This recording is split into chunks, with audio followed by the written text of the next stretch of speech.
He is one of the most famous men on the planet. Probably after the Queen, Harry is the second most popular royal act, if you like. He's the member of the royal family that most people would say, I'd like to have a drink with him. A young royal who has stood out from the rest of the family. Harry is very accessible. He's very cheeky, he's very funny, he plays around with the press, and he's very naughty, and I think Britain adores him. But behind the smiles, Prince Harry has had to face unique difficulties. From his parents' very public marriage breakdown. Harry was very often devastated by what was so public. To losing his mother. He said that no child should ever have been made to do what he did. And struggling to find a role for himself. On the right! Quick! March! Tonight, royal experts and insiders lift the lid on Prince Harry's inner turmoil. If you look back over his life, you can see moments where his troubling side has come to the fore. And we reveal how the problems of his past led him to his present path. Harry blames the media for the death of his mother. He was determined that they wouldn't do for Meghan what they did for Diana. Living a life of privilege, are some of Harry's issues first world problems? Or has he been expected to suffer in silence in an institution famous for keeping a stiff upper lip? I think he's very warm, I think he's very fun-loving, but I think he's also quite troubled and he's quite open about that.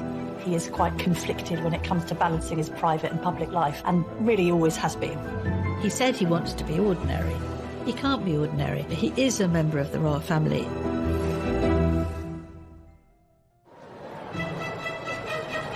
The 15th of September, 1984.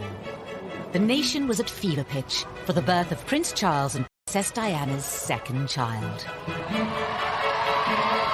Britain loves the birth of a royal baby. Charles and Diana were hugely popular, and everybody wanted to see whether they were going to have a little girl or a little boy. Crowds were gathering outside the hospital, outside the gates of Buckingham Palace, and they wanted to see who was going to be on the tea towel. The guy was christened in this. Looks remarkably well displayed. From the beginning, the spotlight was on the young Prince Harry. For Diana to have another child in fairly swift succession was of course joyous, and then when the child grew up and had ginger hair, and I think even from an early age has been quite cheeky with photographers and seemed to be quite contrasted to William in his temperament, there was of course excitement about him. When it comes to dealing with the press, hung out at the press totally endeared him to the public because people thought, here is a royal who's not one of the sort of stuffed shirt automatons. Here's a royal who seems to have a lot of personality, even as a little child. Some labelled it as cheeky, some as rude. Those people thought it was delightful. It was quite endearing when he was a young boy, really came to colour the way his views of the press were shaped. Harry's role in the royal family wasn't just a brother for William and another son for Charles and Diana. On paper, Prince Harry's start in life was incredibly privileged, incredibly lucky, but actually in reality, being born as the younger brother of the future King of England is a very difficult position to be born into. Of course, they're known rather unkindly as the spare. I think being the spare to the heir is a role that inherently has problems attached with it. You know, if you look at the heir, if you look at Prince William, his role has always been defined. What he's going to do has always been clearly outlined. Harry, like spares historically in the royal family, has had to find a role for himself. To some, Prince Harry grew up in the shadow of a brother destined for the throne. He was always less than his brother. The late Queen Mother used to invite Prince William over for tea and talk to him about his future, and not invite Prince Harry. The Queen Mother always made sure that Prince William was seated in a prominent seat next to her, and Harry never was. Diana would take the two boys to Highgrove in Gloucestershire. And on this particular occasion, Diana was driving. I was sat in the front, William and Harry in the back. You know, they clearly got off to a bad start because they were both arguing before we even left. Harry out of nowhere just said, William, you know, one day you'll be king. I won't. It doesn't matter. Therefore, I can do what I like. You can take that comment two ways. It can indicate envy, if you like, that William's got this great future as king, but also there's an element of, I'm free. I'm going to be able to choose my own role in life. While the young princes may have been aware of their unequal positions, their parents were determined to raise them the same way. Diana was very conscious that she wanted the palace to treat the boys equally and to give Harry as many opportunities that were afforded to William. You know, Diana was very fair about how she treated them. There were no favourites, as I saw it. Prince Charles shared Diana's concerns about making sure the boys shared things in their early years, but certainly other more senior members of the family privately would say, well, this is nonsense. I mean, William is the future. All our efforts must go into educating William. It was William who the Queen would invite for lessons in kingship, if you like, when he was at Eton and she was at Windsor Castle. But while Charles and Diana tried hard to keep their sons happy, their own relationship faltered. That with regret, the Prince and Princess of Wales have decided to separate. Harry had many problems that many people in the West have all the time in growing up in a broken home. But his broken home was exposed on a most extraordinary scale. The entire planet tuned in to learn every detail about the Charles and Diana separation and divorce, and inevitably the focus on Harry and William followed. Harry was very often devastated by what was so public. He couldn't understand why his mother would wish to be so public with so much of her life. Harry was always the baby of the family, and whether it was at school or whether at home, every effort was made to shield him from the newspaper headlines and to protect him from his parents, who really, by that stage, were in a pretty bad way. The War of the Waleses saw Charles and Diana's separation and divorce play out on the front pages and to TV audiences of millions. For the children to hear both parents to come on television at separate times, to admit to having affairs and to admit to how happy they both were when these kids were at boarding school. Can you imagine how cringe-making it must have been for them? Highly embarrassing. And I don't think that makes them secure. In later years, Harry would admit his parents' divorce left him feeling like he didn't spend enough time with either of them. I think Harry found it quite difficult kind of being shared between parents and spending some time at Kensington Palace with Princess Diana and then going to Clarence House and then to Highgrove, his father's property in Gloucestershire. In this sense that he didn't really have a permanent home was difficult for him. The divorce was finalised in 1996. A year later came a far bigger blow for the royals, and especially for Harry, at the age of just 12. We have reports from Paris that Diana, Princess of Wales, has been killed in a car accident. Harry really did feel the loss of his mother. Being the youngest, he was, as much as William was close to his mother, he was probably a little bit closer. It's incredibly difficult to lose your mother at such a tender age, especially if you're in the public eye. And I think that Harry's had a unique set of circumstances to cope with.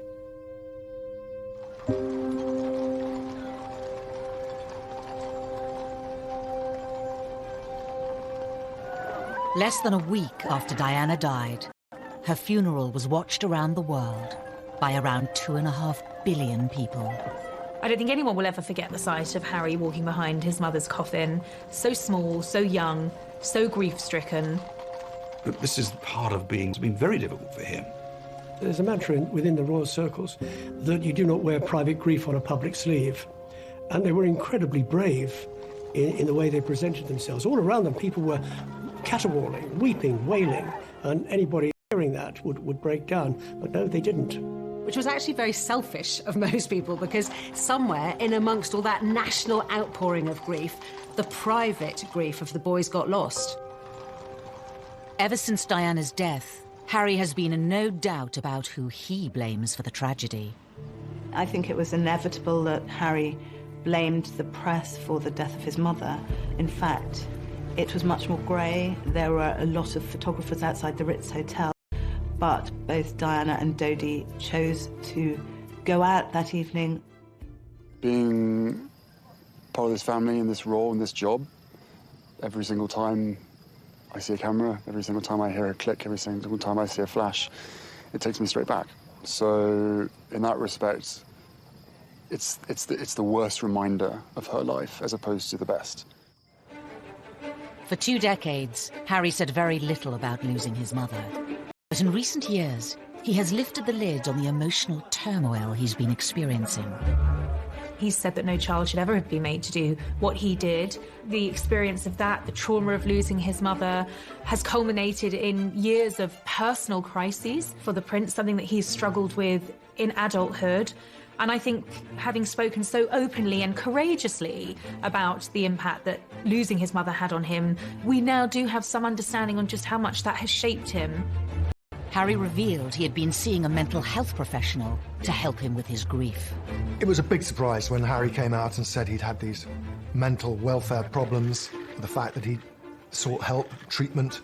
We learned that it was William who had not forced him, but said, you've really got to get some help here. We also learned that he'd taken up boxing to try and control his aggression, and the aggression was a consequence of his mourning, and he was still dealing with his grief over his mother's death. But it would take nearly 2 decades for Harry to seek help. In the years after Diana's death, the young prince would deal with his troubles in a very different way. The sadness and the grief would make him behave in a very inappropriate way. He had problems with excessive drinking and also problems with drugs.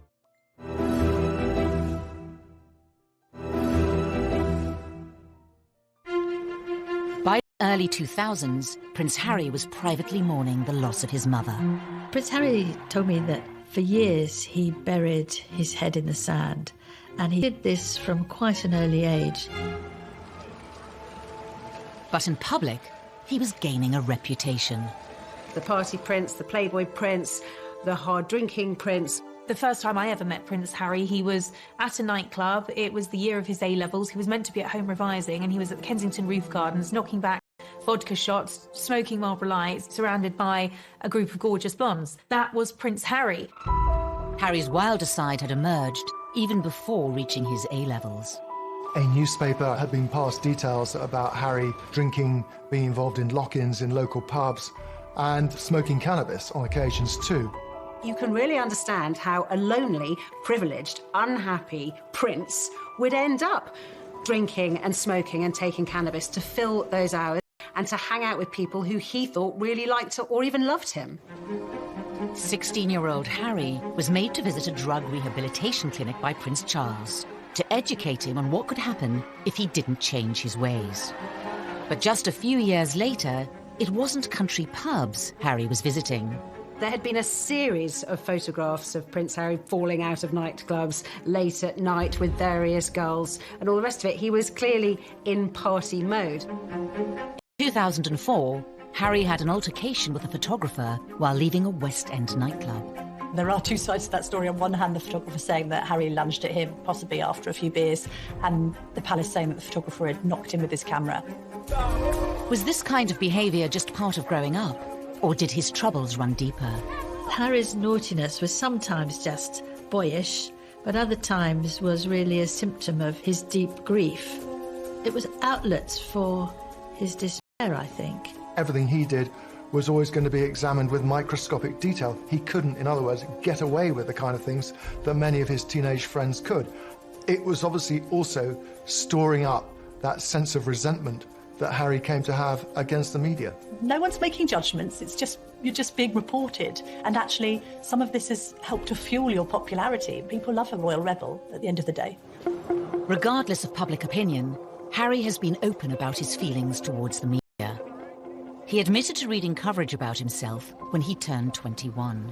They still upset me and I still read them. Why, I do not know, but I have to read them just for peace of mind, just to know what they've written. And to see who wrote it and see who took the photographs, write that down for later. But there was one newspaper report about Harry's behaviour that upset many others. In 2005, while attending a costume party, Harry wore a swastika armband. That was an episode that happened and he was fully protected by the royal machine, and yet it still happened. It was a gradually, sir, this is a really bad decision. Don't wear the Nazi costume. I thought it was actually quite unfair at the time, and I still think it was quite unfair. It was clearly not a political statement. It was clearly a stupid teenager doing a very stupid thing, thinking it was funny. Harry apologised for it. He said it was something that he regretted. It happened on the eve of him joining Sandhurst. The Royal Military Academy, Sandhurst. In May 2005, Harry spent nearly a year here, training to be an officer cadet in the army. Something he'd wanted for a long time. One of the things that we saw very much with Harry growing up was the fact that he absolutely adored the military.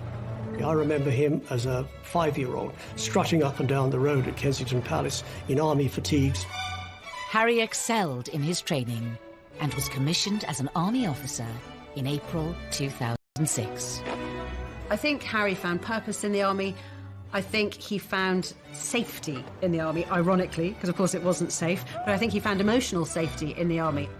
The army allowed Harry to feel normal. That's what he wanted. It's completely normal. It's as normal as it's going to get. I'm one of the guys. I don't get treated any differently. Even though Harry felt normal in the army, the rest of the world couldn't forget he was a royal. And that brought problems. When he was told he couldn't serve on the front line, he was absolutely furious and wanted to be treated like any other soldier. I have decided today that Prince Harry will not deploy as a troop leader with his squadron. There was a U-turn on a decision to deploy Harry to Iraq in 2007 over safety fears. I joined the army unless I thought I was going to. Simple as that. If they said no, you can't go front line, then I wouldn't drag my sorry ass through Sandhurst, and I wouldn't be where I am now, because the last thing I want to do is have my soldiers sent away to Iraq or wherever like that, and for me to be held back home twiddling my thumbs thinking, well, what about David, what about Derek? At that time, everyone else was going to Iraq, and he felt he should too, and it was enormously frustrating for him. Eventually, Harry was allowed to serve in combat zones. In 2008, it was revealed that he had been deployed to Afghanistan. The day he flew out, he was ecstatic, really. He said that being in theatre in Afghanistan, you know, something that most people would find frankly terrifying, was as normal as he was ever going to get, and he loved it for that reason. But his time on active duty was short-lived. A media blackout was imposed on Harry's posting for his protection until an Australian magazine revealed where he was, and he was forced to leave. He'd had his opportunity in Afghanistan cut short. He could see which way the wind was blowing. It was unlikely he'd get another retraining to become a very competent Apache helicopter pilot, and this allowed him to have a second bite at the cherry and to go back out there. On his second deployment, the media were allowed much more access to Harry. Not that he was happy about it. And so what do you think the public perception of Harry is? I don't know, it fluctuates. It depends on what the media want to write, I suppose. I mean, you know, I'm out here doing a job and I really enjoy it. I never wanted you guys to be out, but there was an agreement made to invite you out on the deal that the media didn't speculate before my deployment. That's the only reason you guys are out here. Harry may not have wanted the cameras there, but it did give the world a chance to see him in his element. If you speak to anybody in the military, they will always say he was absolutely fantastic. Being dragged away from my guys, I think it was all done, it wasn't done in the wrong way, but it was just...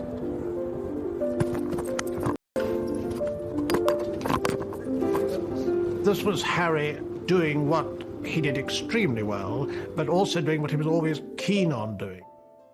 In January 2013, Harry returned to the UK after a successful deployment, but there were questions over what was next for him. Because of who he was, it was no longer possible for him to pursue that career. And then what happens? He's left really without a job, without a purpose. He was doing something he felt comfortable with. The army, and anybody who has made a career in the army would tell you military is family, and he felt at home. There was camaraderie. And by the time he got out, he was a little bit lost because he really didn't know what to do, and that winds back to the spare. There is no defined role for that spare.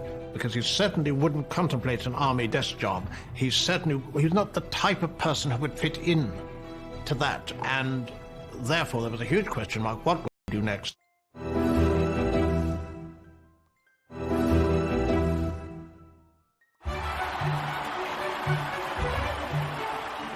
In April 2011, the world watched as the future king of the United Kingdom married his queen. Best man Prince Harry was by his brother's side as William officially settled down. Roger, before 20 seconds and I request and as low as possible. But in between his army tours, was Harry ready for the same thing? They're still talking to you. Or did he still have some growing up to do? The Americans arrived, all is well in the Empire. It didn't seem then that he was yet quite ready to settle down. Oh, there it is.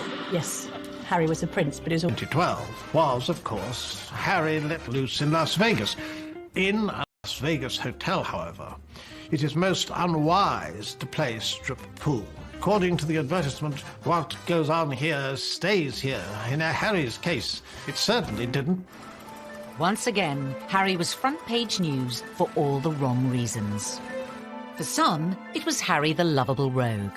The tabloids ran the images of him basically stark naked, covering his crown jewels, I think. There was no wrongdoing there. It was a bit of harmless fun. And what's been interesting about Harry is actually quite a few of these episodes have endeared him to the public even more. But Harry was still struggling to reconcile the role he had been given at birth and the man he was becoming. Probably let myself down, let my family down, let other people down, but at the end of the day, you know, I was in a private area and there should be a certain amount of privacy that one should expect. But, you know, it was probably a classic example of me probably being too much on me and not enough Prince, is a simple case of that. After Harry's second tour of Afghanistan, he found a way to combine being a prince with his passion for the military. Your stories move, inspire and humble us.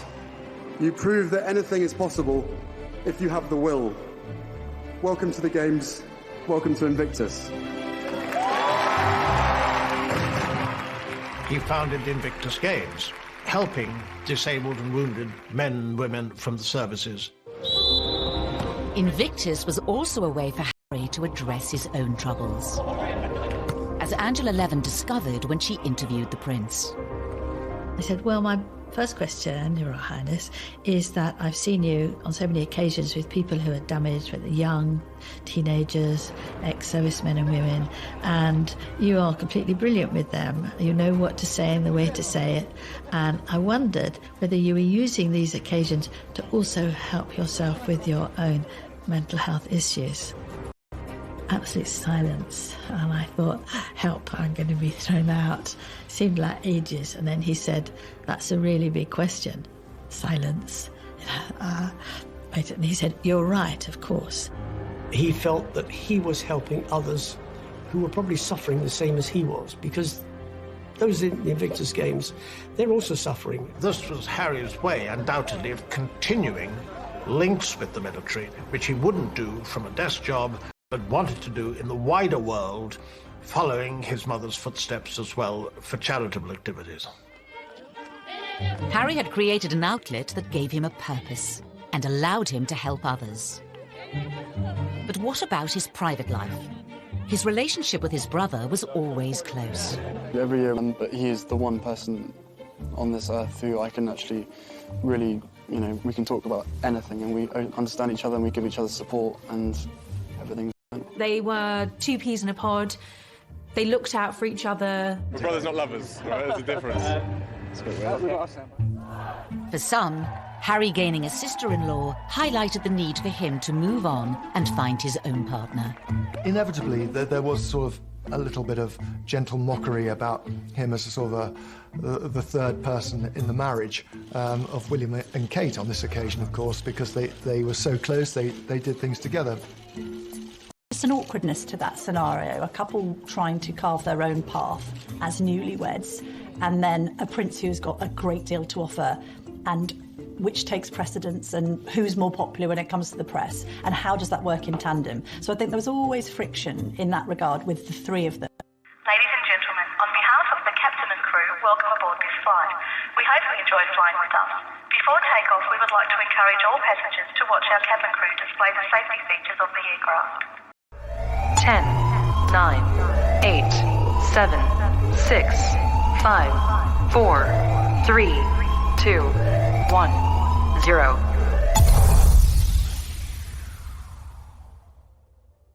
Welcome to the club.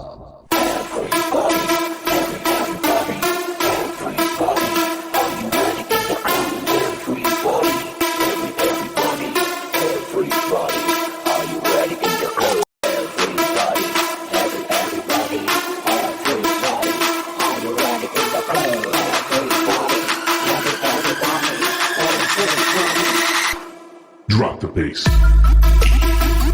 I think what changed things for Harry was William having his own children, and Harry looking on at Kensington Palace where they were neighbours and thinking that he probably wanted that for himself. It's fantastic to have another addition to the family. I only hope my brother knows how expensive my sitting charges are. It was always inevitable that Harry was going to want to live his own life. Put some effort in. It's the wizard, never the wand. But for Harry, finding a princess of his own would prove difficult. The first love, Chelsea Davy, the girl that he met in South Africa, who he fell head over heels in love with, she had 8 years to look into the goldfish bowl of royalty and to realise absolutely this wasn't the life for her. He lost Chelsea because she didn't like to be in the spotlight. Harry was disappointed, but he was very much younger. Relationship with Cressida Bonus, who was a budding actress. And she, too, didn't like the idea of media intrusion. Media's got a knack of destroying relationships, and she didn't like media intrusion and really didn't want to pursue her acting career, and she walked away. For years, Harry was troubled by his position and the scrutiny that came with it, which would scare women away. It's quite sad when he's one of the world's most eligible bachelors, and at the same time not seeming to be able to find somebody who will take on the job of being in the public eye. There is this sense that they loved him but didn't love the idea of being royal. Meghan Markle entered Harry's life, offering him a genuine chance at happiness. After rumours of a relationship, the pair appeared in public together for the first time in September 2017 at the Invictus Games in Toronto. Meghan was different in many ways. She had a degree of fame and had lived through that herself. She was incredibly accomplished as a public performer, as an actress. It gave her great confidence. She seemed incredibly secure herself, and she was that much older than these girls that had gone before. She'd also, of course, been married, which added an entirely different layer to the relationship. Good grief, you know, Prince Harry is punching above his weight here. There's this amazingly glamorous American actress. When I walked into that room and saw her, and there she was sitting there, I was like, OK, well, I'm going to have to up my game. It was almost as if she was a ready-made royal, and therefore a perfect fit for him. In this strong, striking, confident woman, there was actually someone who was very capable of handling the pressure and the scrutiny of being in the public eye. That was something that neither of his two girlfriends had been willing to take on. But the scrutiny would soon affect Prince Harry and his new girlfriend.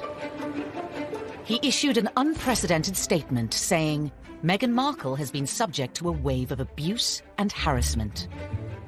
I did not have any understanding of just what it would be like. I don't think either of us did that. We both said that, even though we knew that it would be. Yeah, I tried to warn you as much as possible, but I think both of us were totally surprised by the reaction after the first 5-6 months when we had to ourselves.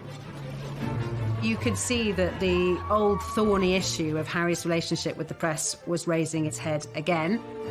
Quite a lot of the press was very, very charged about her background, headlines like kind of straight out of Compton and all of this kind of thing. There was quite an unpleasant tinge to it. There has been some very negative publicity. Not everything that was troubling Prince Harry was in print or written by journalists. Horrible, horrible stuff on social media, and I'm sure they weren't scrolling through it all the time, but you will see this stuff. You know, they're modern young royals. Of course they're going to be on social media. This time, though, the relationship survived. Harry asked Meghan to marry him. What were we doing? Just roasting chicken and having Trying to roast chicken. Trying to roast a chicken, and it was just an amazing surprise. It was so sweet and natural and very romantic. He got on one knee. Having watched Harry grow up, the public saw this as the moment to put his past behind him. They wanted Harry to be happy. They adored Harry, and they wanted him to be content and find the right person. Well, I think that the country were overwhelmed with happiness for Harry, and it all came back to the little boy at his mother's funeral, And then later his heartbreaking confessions about how upset he'd been and how he'd struggled with demons for years, coming to terms with the grief of the loss of his mother. And then he should find this remarkable young woman who had such a different background from him, whom he was so clearly in love with. But was this the beginning of a fairy tale, or the start of another difficult chapter for the already troubled prince? Things were said and done in the run-up to the wedding that both sides regret, but had caused irreparable damage.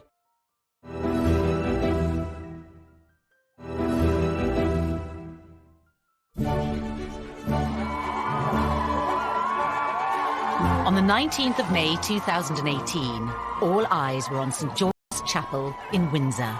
The wedding day was wonderful. Meghan looked beautiful in her dress. Harry couldn't have looked happier. The ceremony itself was so vibrant, it was so new, it was so different, it was so unique to the two of them. And I think it was the start of something very, very happy and very, very special. Nobody can deny that the wedding day itself was sparkling. It was magic. It was like Disneyland. But not long after, Harry was once again facing familiar troubles with the press. The wheels started to come off amid suggestions that the couple had been a bit difficult over the planning of the wedding, and that demands were being made that perhaps weren't quite in proportion with their place in the royal pecking order. He said before the wedding, what Meghan wants, Meghan gets, and I think he defers to her a great deal. She's a very confident, articulate woman who's done very well for herself, because she's never been a member of the royal family, but she won't be confined by protocol. The level of perceived criticism against Meghan is something many say has had a profound effect on Harry. He saw echoes of what had happened with his own mother and thought, I'm going to speak out about it. And I know a lot of the press were very, very angry about this. So people were saying, how dare he have the temerity to break this code, that you would never, ever complain. But unlike other members of his family, Harry has not always observed the royal code of silence. After the birth of his and Meghan's son Archie, he became even more defiant. I will always protect my family, and now I have a family to protect.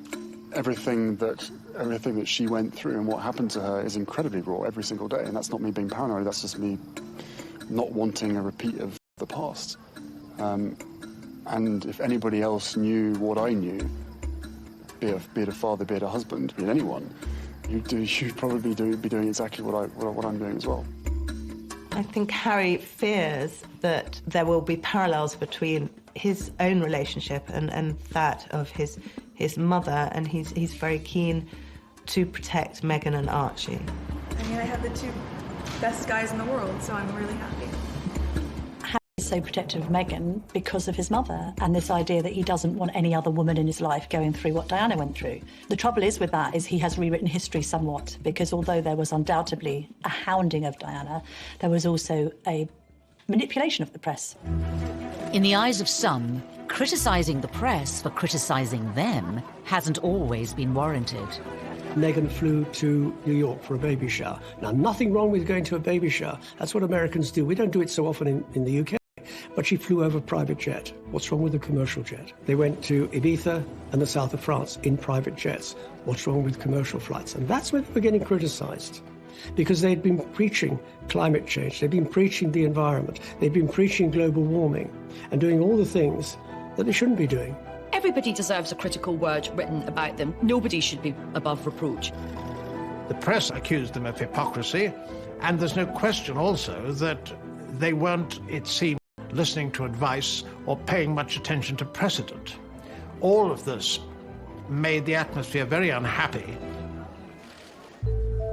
While the press levelled criticism in public, behind palace walls, Harry was allegedly facing troubles of a much more private nature. One of the things that unquestionably adversely affected the relations between Harry and William, who were so close for so many years, was a series of rumours too quick in being engaged to Meghan.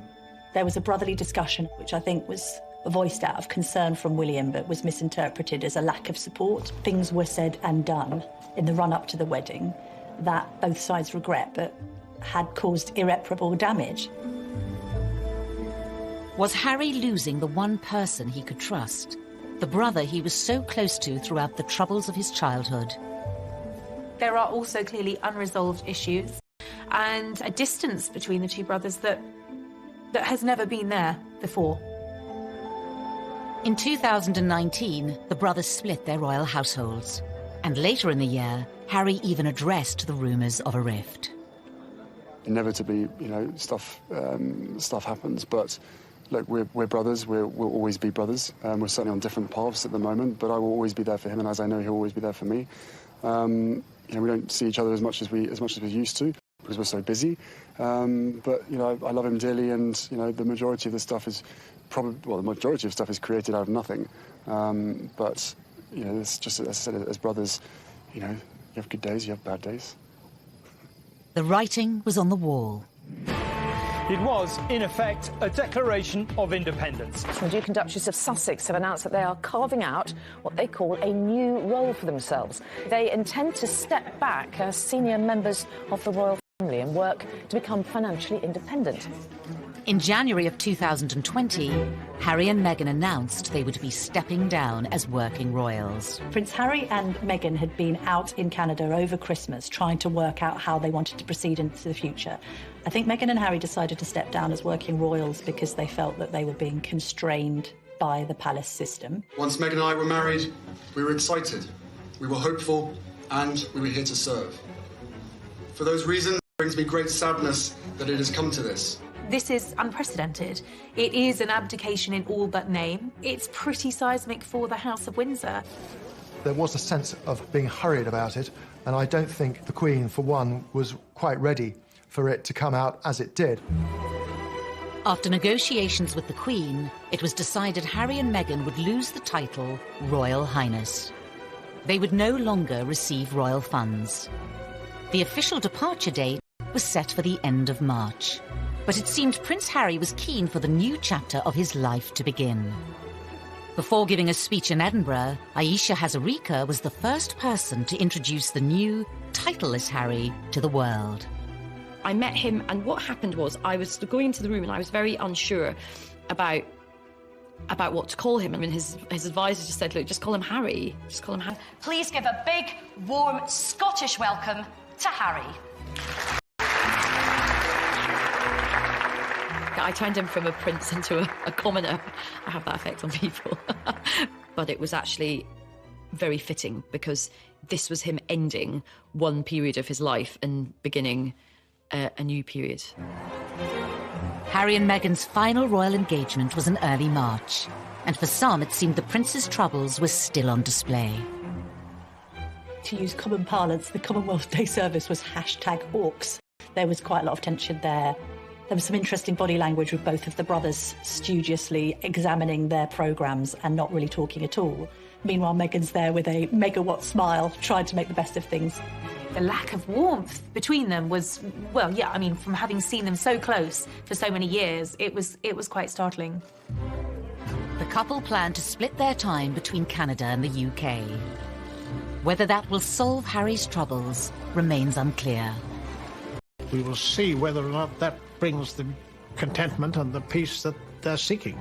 He knows in his heart what he wants to be. He said he wants to be ordinary to me. He can't be ordinary. He is a member of the royal family. Wherever he goes, he will be known as a member of the royal family. It's still unclear how the couple's new life, away from palaces and courtiers, will pan out. The Queen has made it very clear that she would always welcome him back, and arrangements where they have to drop the titles and not receive the sovereign grant and all these restrictions are only for a year, and after that it's going to be looked at again. So they're really under the watchful eye of the royal family for the first year, which they probably don't like at all. The future for Harry and Meghan poses many questions. Will they be free to speak their mind? Recently, Harry was caught off guard by Russian comedians in a prank phone call in which he spoke candidly, unaware it was a hoax. I don't mind saying this to you guys.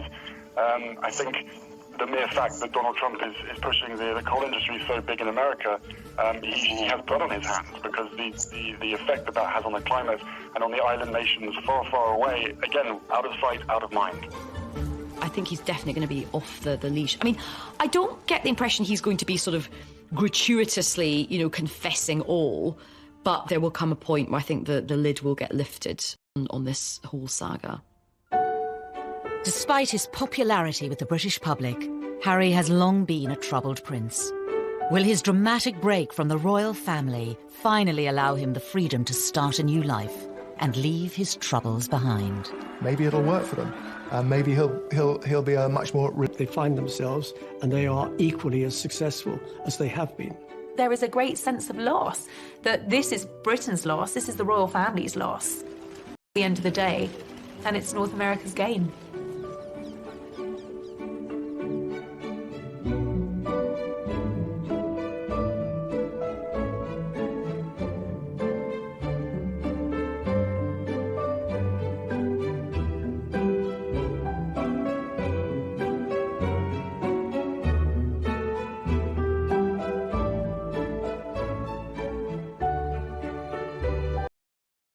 Loves the birth of a royal baby. Charles and Diana were hugely popular, and everybody wanted to see whether they were going to have a little girl or a little boy. Crowds were gathering outside the hospital, outside the gates of Buckingham Palace, and they wanted to see who was going to be on the tea towel. The guy was christened in this. Looks remarkably well displayed. From the beginning, the spotlight was on the young Prince Harry. For Diana to have another child in fairly swift succession was of course joyous, and then when the child grew up and had ginger hair, and I think even from an early age has been quite cheeky with photographers and seemed to be quite contrasted to William in his temperament, there was of course excitement about him. When it comes to dealing with the press, hung out at the press totally endeared him to the public, because people thought, here is a royal who not one of the sort of stuffed shirt automatons. Here's a royal who seems to have a lot of personality, even as a little child. Some labelled it as cheeky, some as rude. Most people thought it was delightful. It was quite endearing when he was a young boy, really came to colour the way his views of the press were shaped. Harry's role in the royal family wasn't just a brother for William and another son for Charles and Diana. On paper, Prince Harry's start in life was incredibly privileged, incredibly lucky, but actually in reality, being born as the younger brother of the future King of England is a very difficult position to be born into. Of course, they're known rather unkindly as the spare. I think being the spare to the heir is a role that inherently has problems attached with it. If you look at the heir, if you look at Prince William, his role has always been defined. What he's going to do has always been clearly outlined. Harry, like spares historically in the royal family, has had to find a role for himself.